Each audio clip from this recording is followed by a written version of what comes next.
I think the yuan could stay above the 7.0 line in the sand for some time now. And it is a very delicate game for the Chinese policymakers at this point. Now, I think on one hand, it is natural to see some depreciation of the yuan alongside escalating trade tensions. We've seen that with other Asian currencies as well.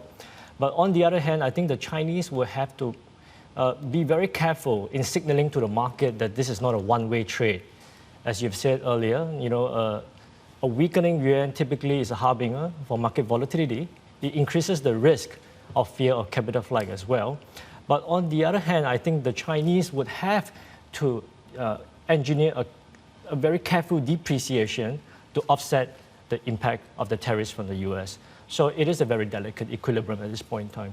Given that the situation is then so delicate, how do you trade markets here in Asia today? We're not doing as well as what we saw in the United States overnight, a big rebound there in the order of better than 1% for the major averages. Things looking a little bit more cautious across the Asia Pacific today. So with what's happening now, this escalation on the trade front, how does that drive your portfolio settings? We are more defensive now. We went underweight in terms of our overall risk exposure in our portfolios last Friday. And we talked a little bit about the yuan, but what really concerns us is the tit-for-tat escalation and rhetoric between the US and China. Now, in the aftermath of the yuan depreciation across the 7.0, the US labeled the Chinese as currency manipulators. Now, this is a mostly symbolic signal that signals conflict, in my view. This will likely point to a higher likelihood of more tariffs ahead. And this also diminishes the likelihood of a hoped-for partial trade resolution between the two countries before the 2020 US elections, which is really what the market was hoping for.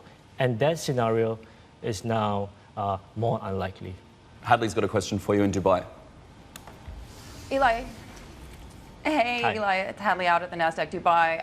I want to follow on to that, speaking of the upcoming U.S. election, because at the end of the day, a lot of folks obviously are very, very concerned about what's been happening in terms of that tit-for-tat, not just with the China front, but also, of course, with the Federal Reserve. The president, since he appointed Jay Powell back in 2017, has tweeted about this, I think, over 40 times at this point. What's your outlook on the moves from the Fed that we're going to see throughout the year?